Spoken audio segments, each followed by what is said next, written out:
welcome all for the third talk series, third phase, last session. We are going to conclude today. Going to conclude the third phase, and each phase is consisted 12 modules. So it's a very landmark achievement we have. And today's session is going to focus on the integrating 6.2, 6.4.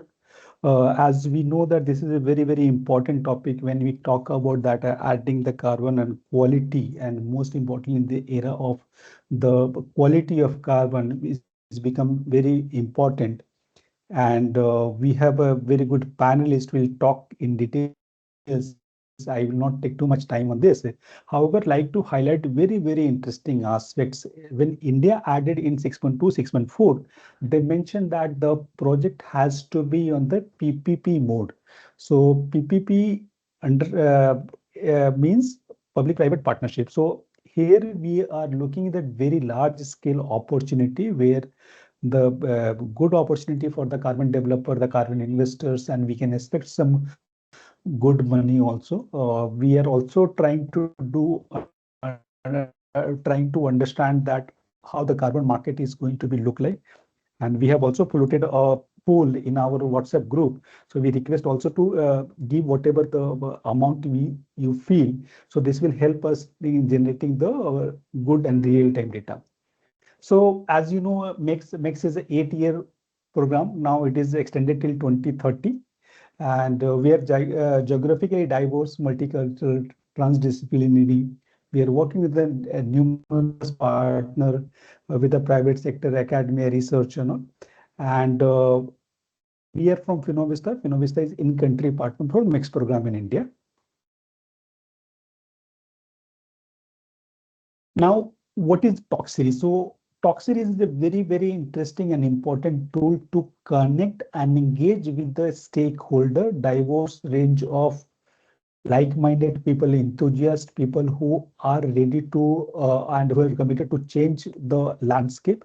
And your role will always become a very important when we say that we need to have the good people who are tool as the Talk Series is actually helping us. And we have over 2200 plus global registration, 1500 people is already attended. And through the our LinkedIn post or through our social media post, the numerous people are actually taking benefits through the reports. So it is available for public consumption. And why e-cooking is important, so I will not spend too much time because most of the people are aware. However, in the today's parlance is very, very important. When we talk about bringing the SDG and impact and bringing the carbon as a quality, so the lot of thing is going to play in a role. Electricity is going to be the falling in the most most of the upper side of the hand, and which actually can give a lot of benefit when we talk about bringing the carbon into this. As a noble initiative in India, we started with the India become energy surplus nation by 2020. Then India launched the Go Electric campaign, where the electric vehicle and most importantly electric cooking is talked about, and they are promoting at the campaign level and not at the program level, at campaign level. Then the star level has come. So B is focusing on the star leveling, which signify the efficiency of the devices. So this is already there. Then the government of India through a MOPNG committee, that committee suggested that in a green shift report, 25% cooking is possible through electricity in India. And we at MEX also believe that 40% cooking is going to be possible. So everything is actually looking very good, and it is a positive direction. And then the next point, like PM Saure Ghar Muft Bijli Yojana, so I'll translate. It's they are actually under this scheme, Prime Minister free electricity up to 300 units through the solar. So here is the entire today's discussion is also very, very important, that we are going to have the solar panel and this how better quality carbon, what will be the baseline fuel. So this also giving a good boost. And when we say PPP mode, so this PM scheme is already a government scheme. So integrations will be very easy. I think there is a one company which is Systema Bio is already doing a project with Uttar Pradesh government under the PPP route. So movement is already started happening in this level for the biogas projects. Then we have a rooftop solar financing scheme, and government is financing at the very cheap rate, 7%. And then GST Council is actually also reduced the GST from 18 to 12. The last point, which is interesting for you, is that formally Government of India has added clean cooking under the PPP road in 6.4. So it's a big achievement, and let us see what our exports feel and the investor is going to feel about this. When we talk about e-cooking, it's actually bring a lot of different sets of devices. So I don't want to go in details, but the electric pressure cooker is the most energy efficient device, and the most of the cooking which require the saute and boiling can be cooked with this device. Then induction is the another device which is versatile but not as efficient or convenient as the electric pressure cooker. Then we have a rice cooker, then we have a roti maker, then we have an air fryer, and then the new category which is emerging over last 1 year is the radiant or infrared based cooking, which actually heating happening at the device level. So the lot of people actually able to feel the heat generated from the coil. So this is actually the lot of Indian manufacturers are actually bringing this product, and they're very happy this product is doing good in the market. So another interesting what we look in India and how this is actually happening. So our Prime Minister himself is a very positive about the rooftop-based solar cooking with a battery. And in his quote, he said, if 250 million households is using the solar rooftop with a battery, then the cost of this solution battery will down, and ultimately is also going to electric vehicle segment. And as we know, we have already PLI scheme for the solar PV and the battery. So ultimately it is going to help the sector. So good opportunity again. Maybe the deep rural areas is a good place where the solar can be, and then other part where the electricity can be promoted for the cooking. And now to achieve this, we have to bet. So maybe some people know bet is, so we need to change the behavior. We need to ensure that user is accepting the change. So behavior change is going to be very important. Of course, economics need to be brought in. And when we say economics need to brought in, so the devices and the fuel cost has to be cost effective. And all this come through the technology, or in today's case, it should be innovation best candidate here. So it should be innovations. Innovation can be in the carbon, innovation can be in the device level, innovation can be the business model level. So anything which is required, it has to be done, and so with this, I pass the out speaker, Ms. Nima. Snigdha is representing Government of India Ventures Convergence Energy Services Limited. She oversees the carbon credit assets creation and monetization from the Gram Ujala and Public E-Mobility Program. She graduated from Master in Science from the Pennsylvania, Carnegie Mellon University, Pennsylvania. And she started her development policy career at World Bank IFC in Washington, where she worked over a half decade on the knowledge paper, including the good practices for the financial consumer protection. She returned to India with and started serving with the Solar Mama at Barefoot College, a not-profit social enterprise leading projects in Assam tea plantation. If you know, the Northeast part is very interesting to work in this segment. Ms. Burma has a interviewed by She Inspire, a program by Sansad, which is the Rajya Sabha, which is a Parliament TV, invited by as a fellow by Monash University, Australia, and receive a Women Power Award in 2024 by India Smart Grid Forum.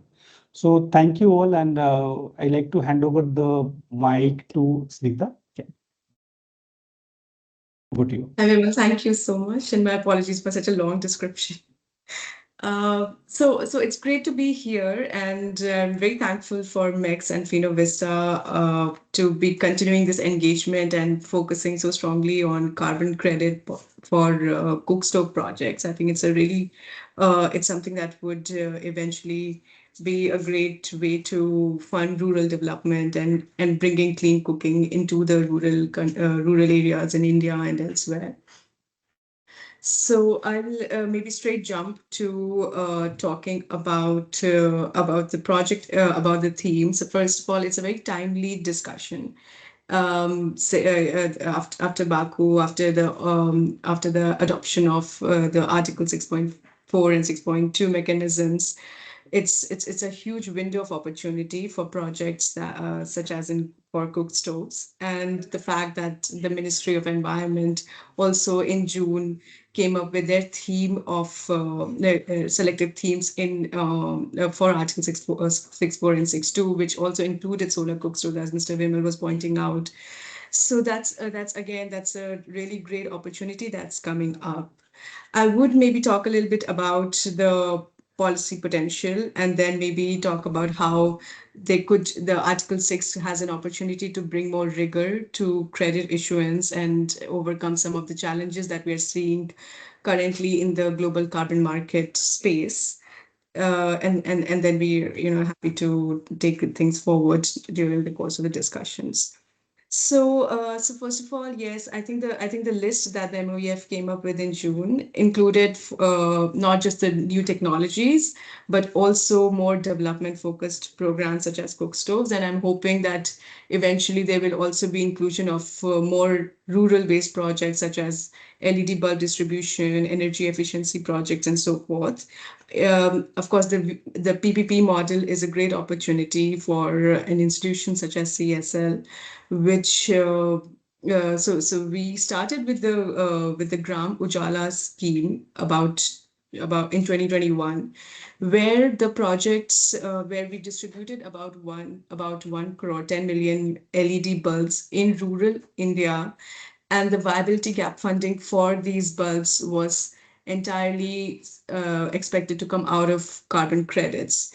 So these projects that we under which we implemented the LED bulb distribution program in rural India were initially registered in CDM and then later moved to voluntary carbon markets, which is the Vera registry.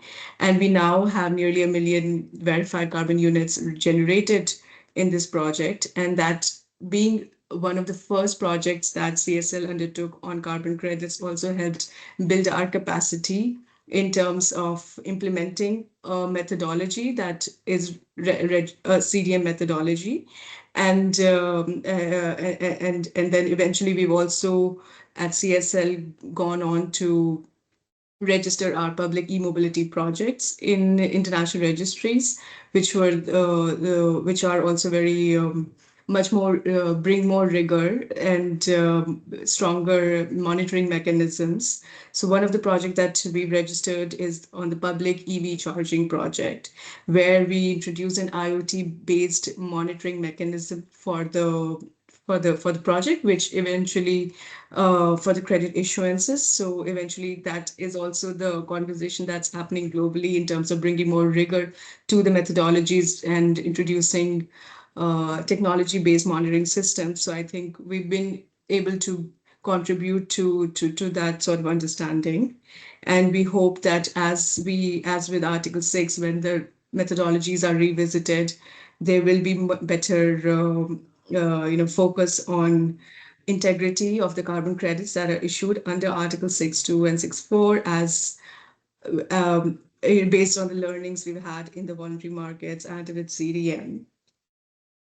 Another point I think would be of importance to the cook stove project that we are discussing here would be I think the MEX co-developed the metered and measured energy cooking device methodology, which is in the gold standard.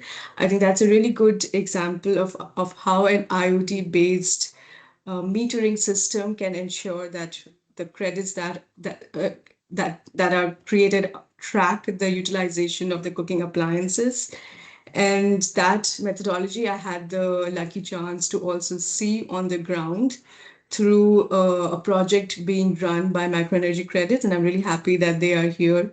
And I'm looking forward to hearing about their experience in coming up with in implementing a project under an IoT based methodology and which is recognized by the gold standard. And I'm hoping that eventually such methodologies do get introduced into the Article 6.4, and therefore overall as a system, the carbon credit market is able to provide a more rigorous and more evolved system for carbon credit trading, which eventually will, of course, be a great opportunity for a country like India for revenue generation and as well as meeting our own NDCs. I think I'll stop there. And if you'd like, Mr. Risha, if you would like to, have any specific, would like me to contribute to any specific questions, I'd be happy to do that, or be part of the discussions as we take them forward. Yeah, thank you, Sandhya. It's very insightful discussion. So with this, now we move to the next session, which is the panel discussion on this topic. So it is moderated by Professor Matthew Leach. He's the Professor of Energy and Environment System and leading the lead for the Clean Energy Finance and Data Analysis at MEX program. Uh, uh, He is a chartered engineer and has been researching and the teaching on energy policy, low carbon technology, decentralized energy system and energy modeling for more than 30 years. Within Mix, Matthew work has included development of tools and analysis for the cost of cooking and the financial, environmental, and the social cost and benefit for the cooking transition applied for the numerous countries in Africa, South and Southeast Asia, and especially he has played a very vital role in providing the modeling for the government of India officials. We have shared a lot with him. So that was the additional from my side. But yeah, most of his recent work is supporting the development in digital data carbon methodology and modern cooking. And like Snigdha mentioned, Matt has played very big role into that method development and all. So with this introduction, I will hand over the mic to Matt to take it from here and then introduce his panelist. Yeah, thank you. Thank you very much, Vimal. Just apologies if there's any background noise. I'm afraid I'm having to join from a public space, so I hope it'll be manageable. Thank you, Vimal, very much for that very detailed and fulsome introduction.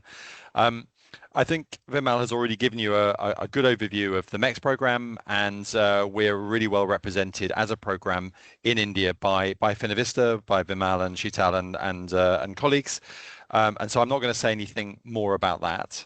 In terms of my own personal role, again, Vimal has given you a little sense of that. I mean, I'm an engineer by original background, so I like to get into the details, the technicalities, and the calculations and so on of things. And within the MEX program, my main responsibility is really trying to help lead and coordinate some of the kind of modeling and more quantitative analysis work that we do. In the last couple of years, a lot of that attention has been focused on the carbon markets, and in particular, while I wasn't involved right at the beginning, as has been mentioned, MEX was involved really in initiating and then funding the development of the measured and metered methodology for cooking, which is now on the books with gold standard. and we're, I think, quite proud of that as a development. We're very pleased with the work with Gold Standard and also with Climate Impact Partners, who in a sense actually developed the methodology. And we piloted that methodology with ATEC, who's an Australian-based company doing induction cooktops, and we piloted it with projects in Cambodia and Bangladesh. And we thought we were working with the very first company who was trialing the metered methodology, but in fact it turned out that quietly in the background, Microenergy Credit, who's on the call with us today, were actually developing the very first project. So we'll hear a little bit more about that as we go on. Since we developed the metered methodology, there has been ongoing work within the MEX program and with a whole range of partners to try and make sure that we keep that metered methodology right up at the top of the very highest integrity around carbon credits. And it was great to hear some of the comments from Snigdha about the some nice comments about the metered methodology, but also about the hopes that methodology, or at least the approach to digital data for clean cooking, could eventually be taken into Article 6.4. And I hope we'll get into a little bit of that conversation going forward in the next half hour or so. So that's really enough from myself. In terms of the panel, we have a great panel, lots of experience, and in particular the thing I'm really pleased about is that we both have somebody who's really studying, in a sense, the detail of the methodologies that are going forwards in Article 6.2 and 6.4, but also representatives of two of the really leading companies, the practitioners who are already doing clean cooking projects, have been doing a lot of stuff with projects in the voluntary carbon market, but are now really leading the way in how to move into 6.2 and then eventually into 6.4. So I think there's a lot to hear about, and hopefully there'll be a lot to learn for those of you perhaps who are a little bit further back along that journey. The panel is not that well gender balanced, however, so I'm afraid there's rather a lot of males associated. So it's great. Let's regard Snigdha as let's regard you as part of our panel too, to help our gender balance a little bit. Very brief introductions to our panelists. So we have Anantha Kartik, who's Vice President of the Carbon Program at Up Energy. He has a long track record in climate and sustainability. And Up Energy have been really active users already of the metered methodology for clean cooking in the voluntary market, and they're now focused on originating new projects into 6.2 and looking closely, I'm sure, at 6.4. We have Sriskandar Subramanian, who's the Chief Sustainability Officer at Microenergy Credit, who I already mentioned, and he oversees the carbon program. So we have the carbon leads from those two organizations. He also has long experience in sustainability issues. Previous roles very relevant to this conversation include the Head of Sustainable Development at the Gold Standard Foundation and the registration and issuance team at the UN FCCC. And Microenergy Credits, as I mentioned, have had the first registration and issuance of carbon credits under the metered methodology, and that's a great accolade, but also moving forwards into Article 6. And finally on the panel we have Dr. Samir Thapa, who's a research associate with my own organization, with MEX. He's part of the finance team at MEX, and he looks at the possibility of carbon and impact financing generally. He's also got long experience in sustainable energy. He's had roles at UNDP, at Winrock, and at AEPC in Nepal, across financing, enhancing productive end use, gender, social inclusion, and decentralization more widely. Now, we've got about 45 minutes or so for the panel session now. I've invited each of the panelists to make an initial short sort of set of comments from their own perspectives for 2 or 3 minutes, a little bit introducing their organization's kind of role with respect to Article 6, and beginning to hint at, I guess, some of the things that they're most influenced by and interested in. And then I've got some questions that I'll put to the panel, and we'll try and get some discussion going. And we've got a little bit more time than I expected, so I'm sure we'll get to some Q&A, hopefully, with the audience. I guess we're asking people to put questions into the chat, and we can draw some of those out in the kind of public Q&A a little bit later on. So let me turn to each of our panelists and ask them to make their initial contributions. I'm gonna change the order a little bit. So I'm gonna sort of, in a sense, try and start from the slightly more general top down and ask Samir to make his initial comments first. Then I'll invite Anantha and finally Sriskandar. So if Samir, you could give us your first comments, that would be very good. Thank you. Thank you, Professor Matt, and thank you for the organizers for inviting me and organizing this event today. Well, as Professor Matt said, I'm part of the financing team within the mix and looking at ways to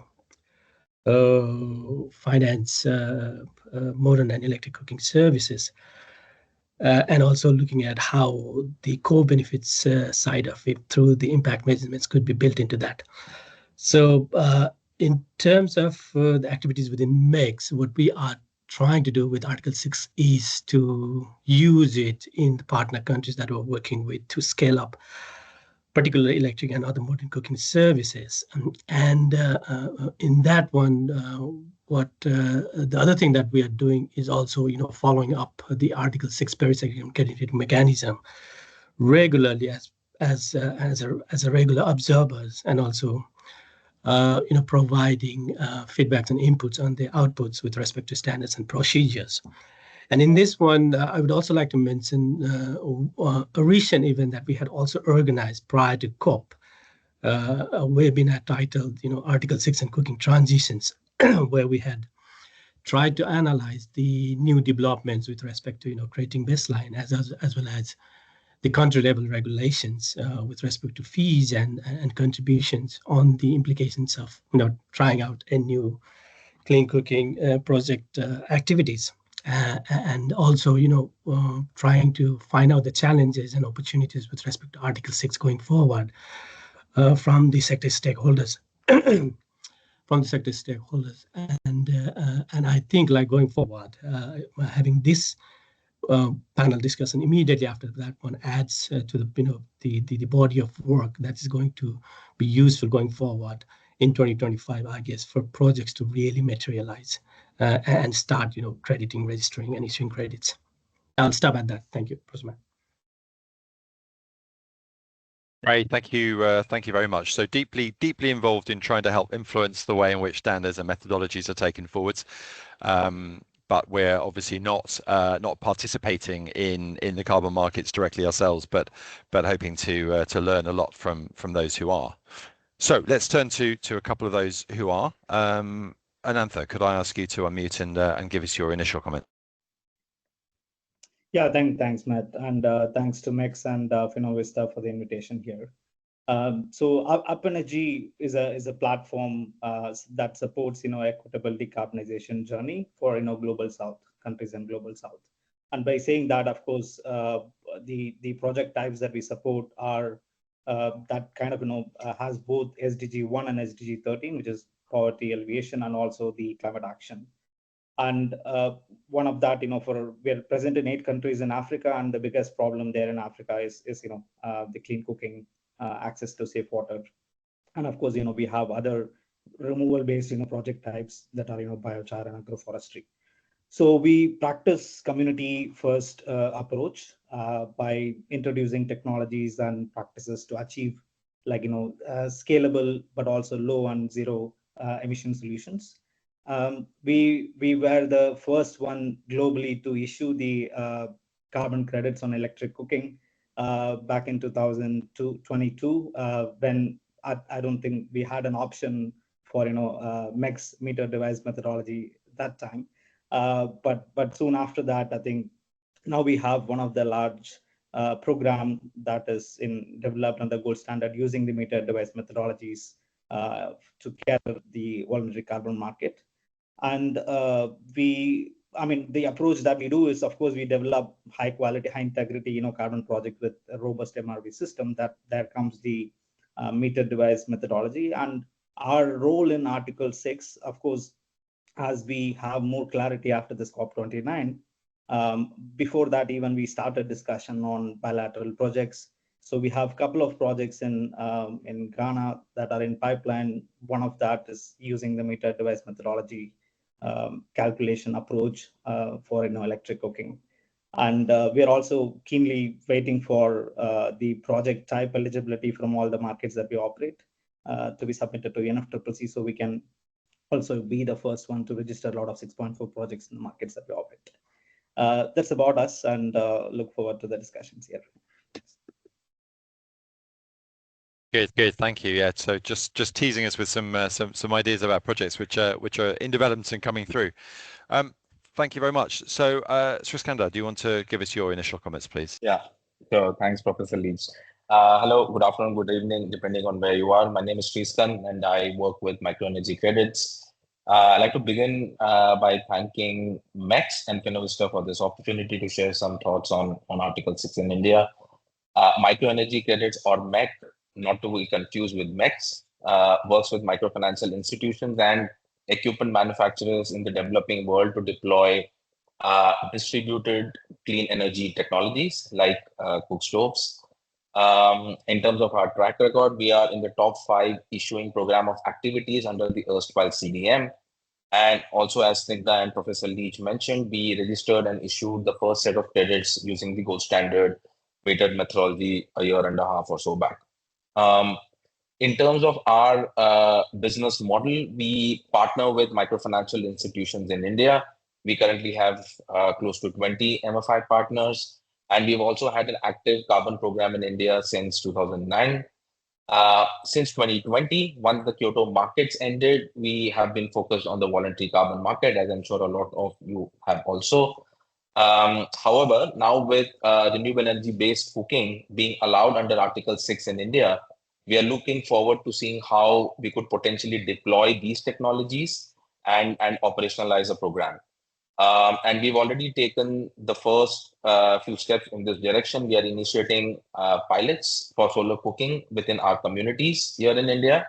And we are hoping to get some feedback in the coming months that can be incorporated back into the design.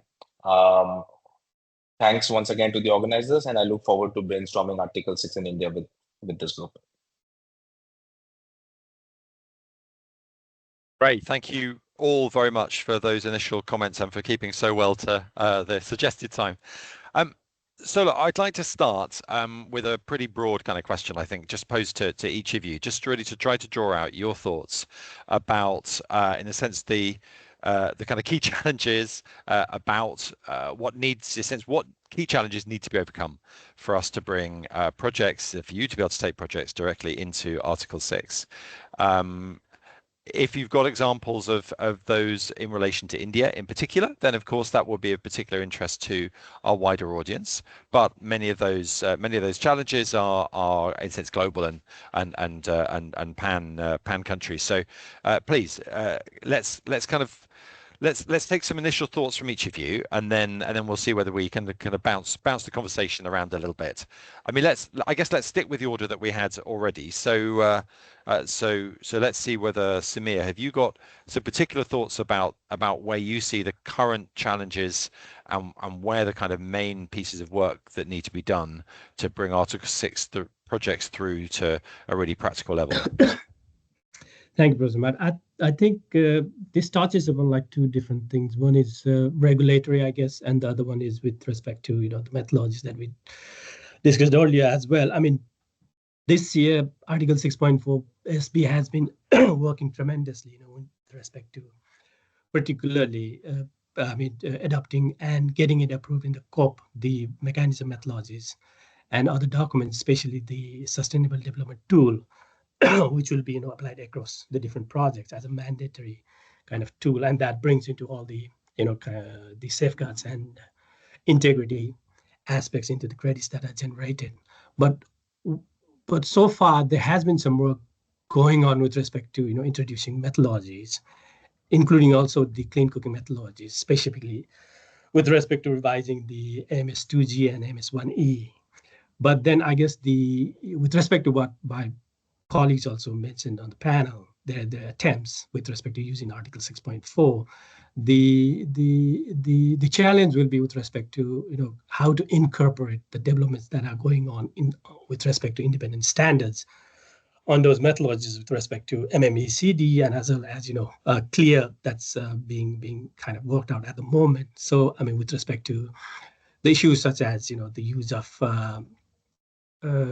a different specific energy consumption factors to bring in the efficiency of new devices such as induction and EPCs into those revisions of those methodologies, and how far the CDM, given its stance on conservativeness of the development of methodologies, will be able to take up those recommendations. And on the regulatory front, I think I'm not too sure. I'm not an Indian expert, but just in terms of looking around with respect to the literature, I understand that within the larger Indian carbon market, there's an understanding that the compliance mechanism will be complementing the voluntary offset mechanism will be complementing the compliance trading scheme. And while I guess I understand that the regulations on the compliance front has been established, the regulation as such, the guidance is yet to be finalized for the voluntary offset mechanism. And I think if you have that regulation for the voluntary offset mechanism ready, then the project developers will have that regulatory framework to start developing the projects. And if that regulatory framework could be developed in alignment with Article 6 requirements and requirements from other independent standards, then that will kind of create a path towards for getting better credits with high integrity. And if that regulatory mechanism that India is supposed to is come out with, then that could be used with other mechanisms, such as I understand, for the export of its products with respect to the imposition of mechanisms such as carbon border adjustment mechanism from the European Union side. So I think that regulatory mechanism for the voluntary offset mechanism, if that is not yet there, needs to be there for the project developers to freely develop projects.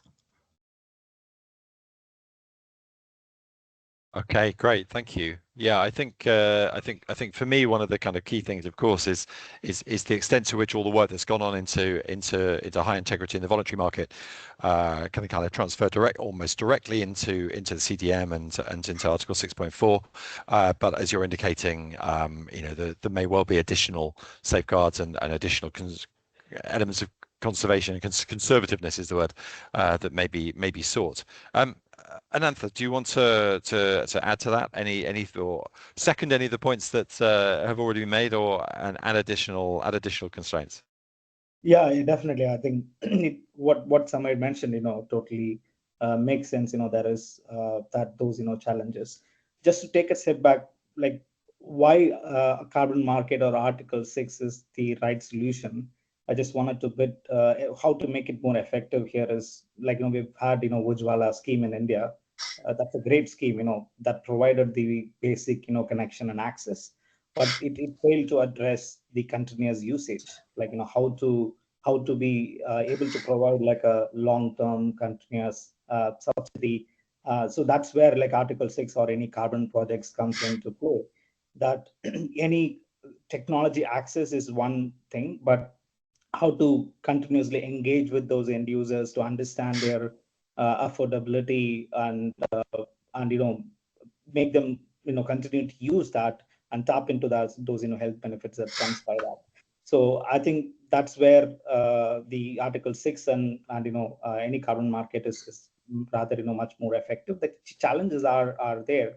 And for example, the electricity, renewable component is definitely increasing every year with India, and that gives an opportunity to have an electric project that is tapped from grid. But of course, the eligibility under Article 6, whether only the renewable cooking is allowed, because there is high cost of involved in renewable cooking. There needs to be like stronger bilateral opportunities that has to be explored by India. And from a framework and standard perspective, I think, like I already mentioned, this Article 6.2 requires a lot of more bilateral agreements. Other countries in Global South have already started signing up bilateral agreements. I think it takes a lot of journey as well from an MOU stage to get to a bilateral agreement. It takes probably a year or two. So I think really India have to start looking at a lot more opportunity to sign more agreements there. And with regard to 6.4, from a methodology perspective, I think Samit mentioned that we have AMS1E, that is basically the renewable cooking component, but we don't have anything for under 6.2 for grid connected electric cooking. So I think there is need, like Matt mentioned, about bringing meter device similar to meter device methodology to be eligible under 6.4. And also the ease of approval process when it comes to 6.4, like how the projects are being approved by the government. So that has to be transparent and also communicated the framework structure and everything. The larger key challenges when it comes to rural and semi-urban from an end user and success of that Article 6 engagement is the behavioral change aspect, especially for electric cooking. We wouldn't have a successful project if we fail to address continuous strong higher usage. So that comes with deeper understanding the end users behavioral, like what is the cooking that they do and where the electric products are the right fit. So that engagement and is really important for the success of Article 6 here.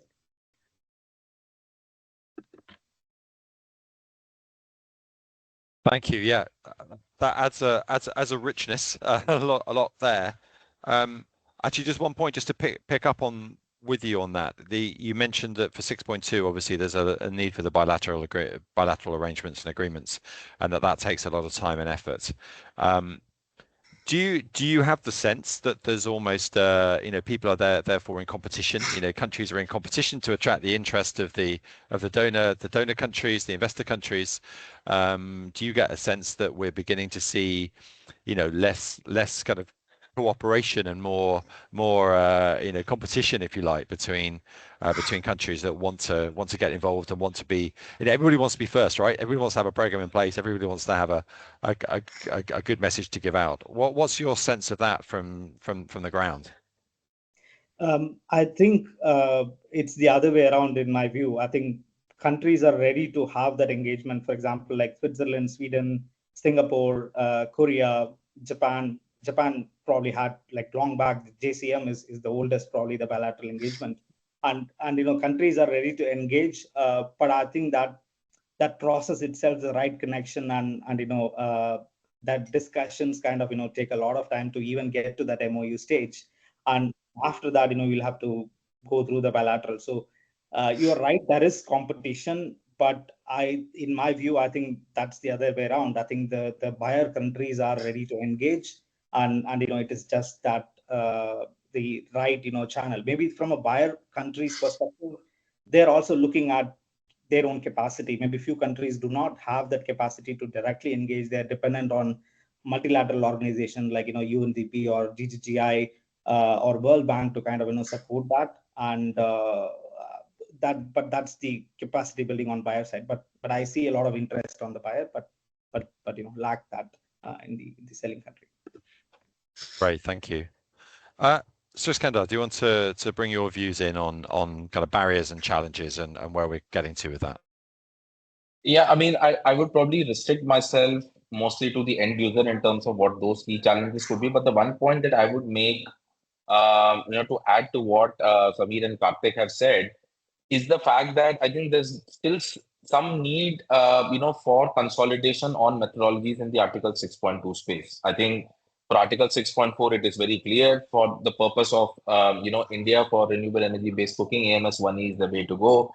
Of course, there's a work plan of the supervisory body to make it Article 6 and Paris compliant, which hopefully will happen sometime in 2025. But from an Article 6.2 standpoint, there are multiple methodologies which are there, right? So you've got 3 methodologies within the gold standard. Verra released their own methodology. The CCA is coming with their own methodology, which is currently under finalization. The big question that practitioners perhaps might have is which of these methodologies is actually Article 6.2 compliant or ready at this point. And the answer to this question is, at least to my mind, all of them need a little bit of work before they are actually truly Article 6.2 compliant. What with the rules around baseline setting to be below BAU, etc. That part still needs to be sorted out. So that is on the standard and the methodology standpoint. As far as some of the challenges in the rural and sort of semi-urban parts of India and indeed the developing world, I would like to sort of categorize the challenges in 4 brackets. The first one, and I would focus here a bit on solar conduction cooking. The first one would be on the technology itself, because although there are some prototypes and sort of models which are available, the design and having a finished product, I think, is still, I would say, a work in progress. And can sort of any solar conduction based cooking device meet some of the challenges that an end user might face, who are historically used to, say, an LPG device or a grid connected induction device? For instance, can it provide enough heat to transfer to the pot at a short notice?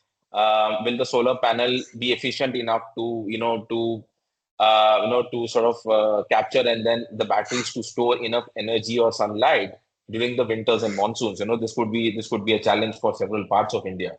On the cost part, of course, this is one of the biggest challenges, because we need to see a significant reduction in cost for these technologies in order for it to be viable. There are some efforts which have been made in this direction. And Professor Leach, I know you and I are due for a call to discuss some of these aspects.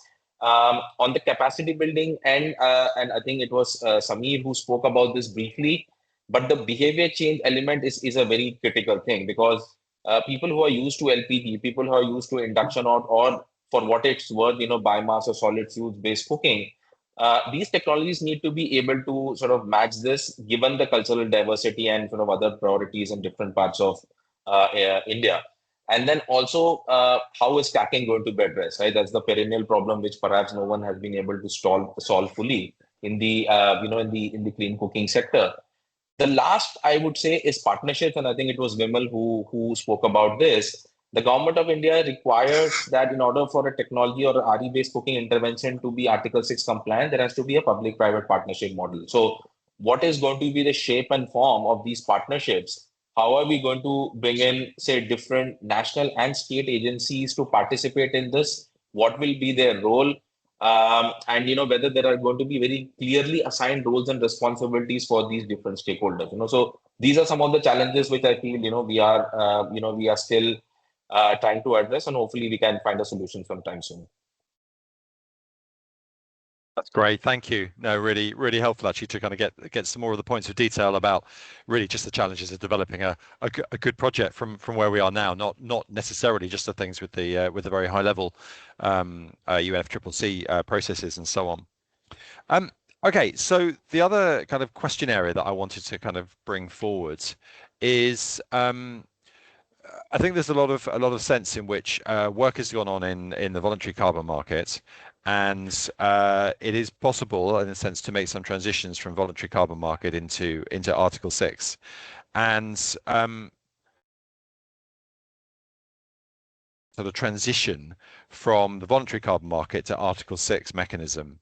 I guess, again, with India as a focus, is that started in a successful way? Are you hopeful that is how things will go?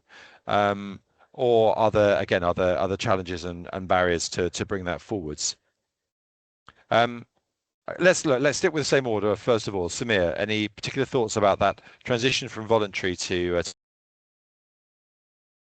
One thing particularly comes to my mind with respect to having followed the developments of Article 6.4, being a structured mechanism, is. India has been in the forefront with respect to both, CDM and voluntary carbon market registries. And I think one of the challenges will be how to justify going forward if there are any issues both in the CDM and voluntary carbon market. With CDM, it is already understandable that it can be used depending upon their time period for first NDC or as in terms of transition towards Article 6.4. But then if there are any voluntary carbon markets and their issuances already remaining out there, which I think will be there. So in terms of, their future uses, in terms of defining how they will be used for what. So I think that will be one of the things to look out for.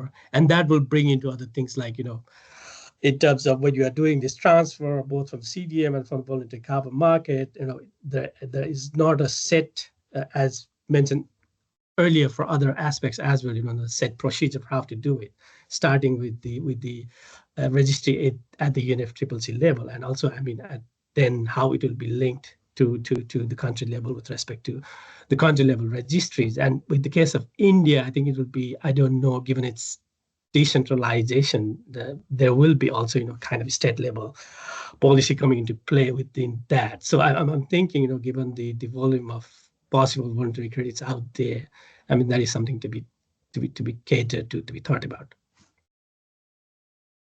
Thank you. So, I think I'm hearing you say that since there aren't the clear rules or processes for that yet, but are you expecting, is that something that is being worked towards to be able to make that kind of transfer from voluntary to 6.4? Is that just a question of time, or is it something that's not really on the table yet? It's really not on the table yet at the moment, but I with respect to voluntary carbon markets, I presume, so possibly possibly the project developers would be the one at some point in time coming up with this issue. Okay, well, we got two project developers in front of us, so let's see their views. Anantha, how do you feel about this?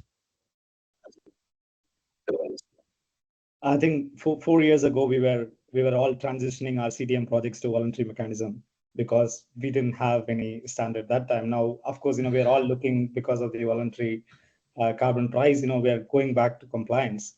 I think just to maybe start off with that question, I think the answer is, of course, we still have a registered CDM project. Whatever we transition to voluntary, if the project type is eligible by the host country that's communicated to UNFCCC, then we already have submitted the transition request to 6.4 for those CDM projects if they're eligible, and if they're eligible, and that we could still operate that project under 6.4 with a gap. Whatever the period that we had issued in voluntary, there is no credit that we would claim under compliance on 6.4.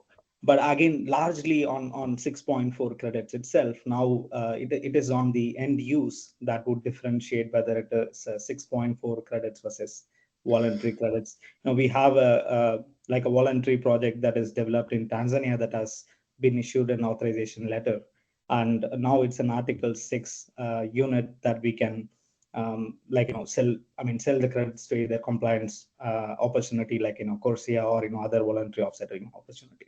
So the end use is what defines, and there are voluntary carbon projects that currently probably my understanding is the renewable cooking is allowed with a public-private engagement, and probably the current lot of voluntary carbon projects that are there may not directly be eligible under Indian context for Article 6 mechanism transfer or registering those volumes. Very few electric cooking project that is run by microenergy credits could still maybe fall under that category, and may still but by saying that the other markets still relevant, the problem, the need for technology depends on the country. The other countries, the problem is still like in Africa, the access is still on the access to clean energy is still on the lower energy ladder. So considering that scenario, you can still expect an improved cooking, like either biomass is still eligible under their framework.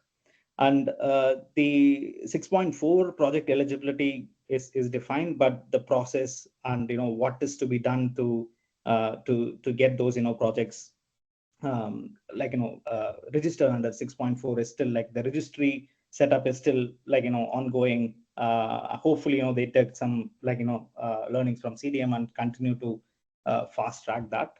But yeah, I think the approval of high integrity electric cooking projects under 6.4 is still to be accepted by we have to work a lot on that at both country side and also UNFCCC side. Great, thank you. Sriskandar. Yeah, I mean, the way I see it, ultimately, I think the carbon markets, voluntary or compliance, is essentially a tool to drive climate finance.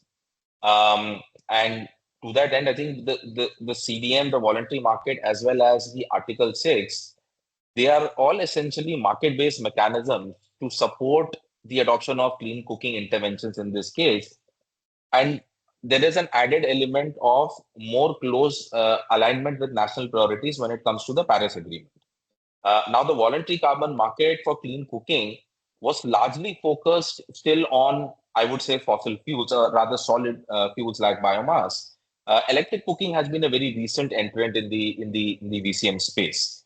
And again, as far as I can think, the Article 6 in India will be completely different from what has happened in the voluntary carbon market, at least in the context of India, because none of these interventions are actually going to be eligible, whether it is solid fuels, whether it is LPG, whether it is grid-based cooking.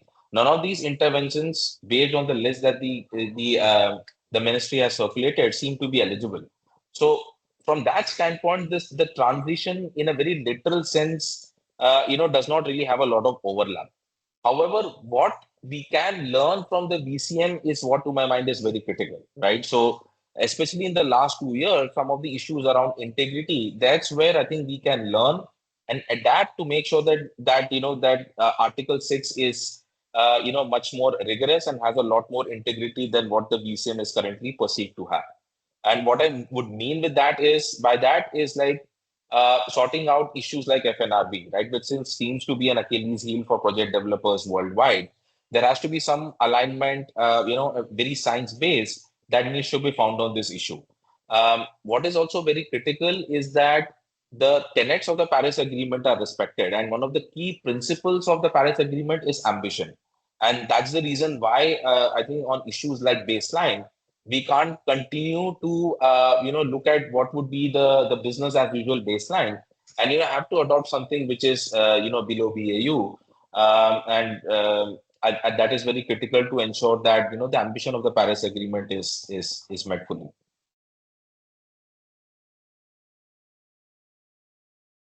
Right, thank you. No, that's extremely helpful. I mean, I guess a follow-on to the comments that several of you have made is for India as an example, the list of eligible project types is currently for cooking relatively focused and a little bit limited.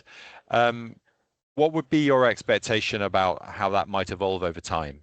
I mean, I think, Sriskandar, as you pointed out, the intention is that Article 6.4 in particular will be quite closely aligned to a country's, NDCs and their kind of long-term strategic goals, whereas obviously the VCM was not that for individual countries. But would you be expecting, do you think, that perhaps the Indian list of eligible projects might widen and evolve over time? Is it a question of start with something tightly focused and manageable, with an expectation to broaden? Do you have that sense at all from your discussions with officials? Sorry, Sriskandar, let's ask you that first of all. Yeah, I mean, I think, to be honest, I mean, I can tell you what my opinion on this is, Professor Leach, but I think perhaps Snigdha is better placed to respond to this question. My own sense is that this list is at this moment a little bit narrow from a rural community and distributed technology standpoint. What I would definitely say is that it is super ambitious, and I think that is great. To start off with RE-based cooking, given that we are still, a little bit sort of away from the technology really maturing. But to answer your question, I would expect that at some point, and what I understand is that the next edit to this list is probably up in 2027, is to look at more distributed technology, categories around lighting, water purification, and even other elements like cooking. Like, for example, what does renewable energy based cooking really mean? What are the different interventions and technologies that actually entails? There is some clarity still required on that. So I would expect that this list will not be static, but it would take some time before it is expanded. Very good. Does anybody else want to add or make any different comments to that? I don't see you. Oh, Samir. Yeah, sorry. Now, one thing that I also wanted to kind of relate back to my earlier comment on the local, of voluntary offset mechanism. And I understand that the BEE has released the sector and the illustrative technologies for the local voluntary market as well. And what I understand is that while it includes other, distributed technologies, but doesn't include clean cooking into that one. But then again, it's including within the Article 6.4, these solar-based renewables. So there is this contradictory element within India with respect to developing these regulatory frameworks. One, but the other thing that I also wanted to kind of touch upon based upon my work on regulatory issues while looking at the NDCs for different countries, because this touches upon the earlier discussion on FNRB and below business as usual requirements. That India, so far as I know, in its NDC doesn't have an absolute NDC target, but it has an emissions intensity target. So because of that, given that we know there is going to be some kind of a rebound effect, so you cannot quite quantify the absolute emissions reductions with respect to an intensity-based, emissions target. So would that influence, things like bilateral agreements and buyers, being a little bit not ready without having an absolute NDC target? Just my understanding, and also it will bring in a little bit of technicalities with respect to, getting a below business as usual compared to an absolute NDC target, business as usual target compared to an intensity-based, NDC target. So those are my takes on that one. Thank you very much. And I think I cut across Snigdha. You wanted to come in and say something? Yeah, sorry about that. I should have raised my hand. So I just wanted to add, I do agree with what Shrikant's saying that the list is maybe needs to be revisited and maybe have a more broad approach to rural development projects like lighting, water purification, and so forth that could be included.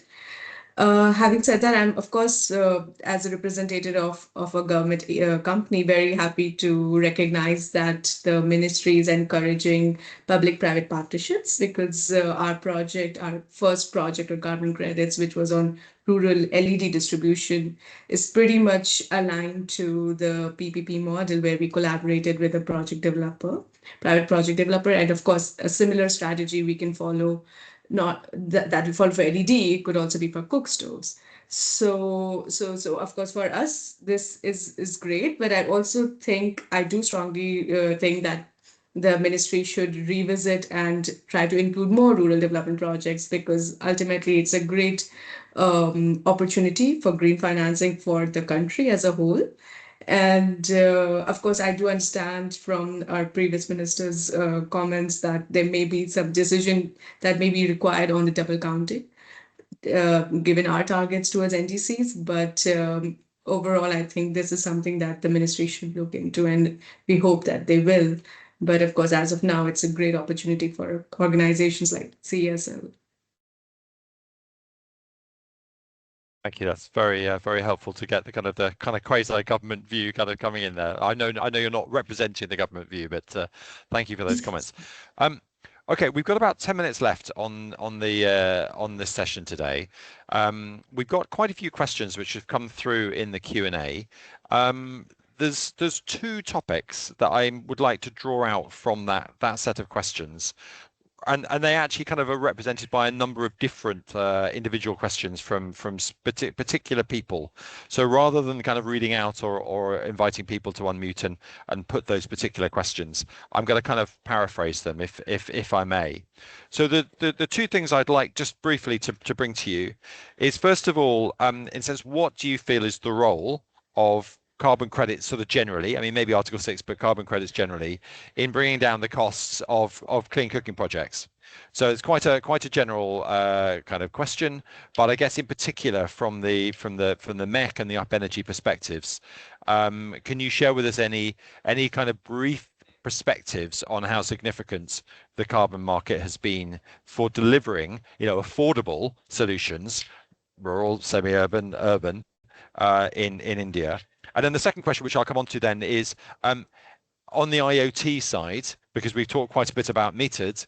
Any kind of thoughts about the availability, the cost, suitability of IoT? Is that easy? Is it a challenge? And any kind of particular comments on that? So perhaps I think those are particularly things to Anantha and Sriskandar, and then we'll see whether Samir wants to add anything. So Anantha, do you want to say, any views really on the affordability point and what Carbon has brought? And if you've got any comments on the IoT side as well, that would be very Definitely, man. Thanks for that. So hope you can still hear me. My screen is full. Hello. Yes, can hear you. So from an affordability standpoint, I think both on the operational level and also the unit economics of the product itself. For example, UpEnergy, irrespective of technology, we have 70 to 80% of the cost.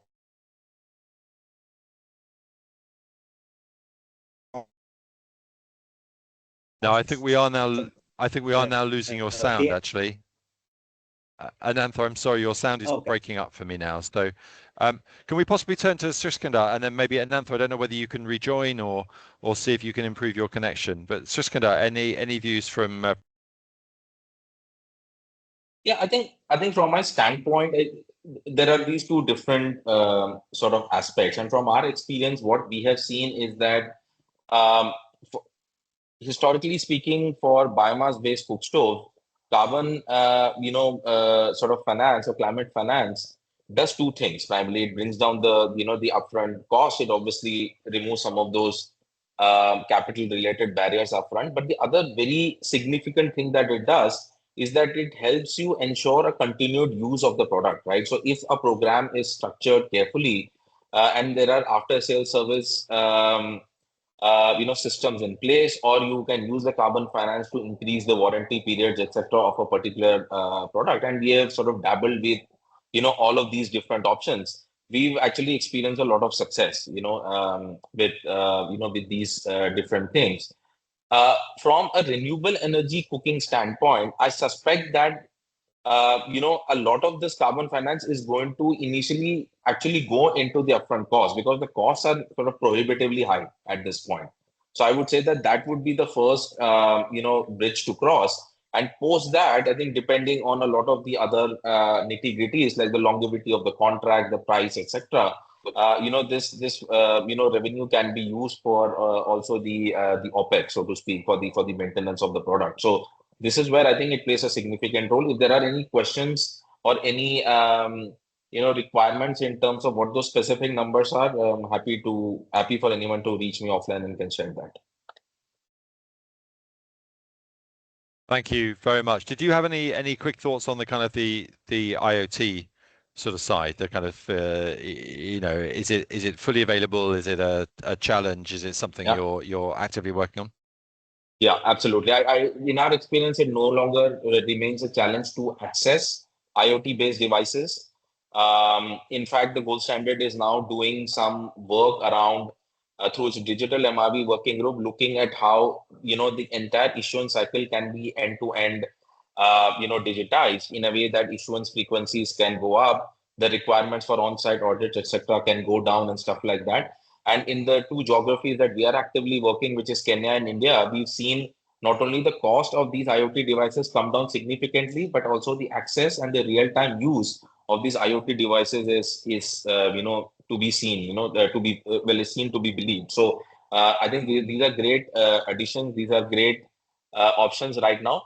And ultimately, what I was saying earlier in terms of learnings from the voluntary carbon market, any methodology, any intervention, to my mind, has to come inbuilt with these IoT and metering options. Without that, I think we sort of run the risk of going back to square one, especially on integrity.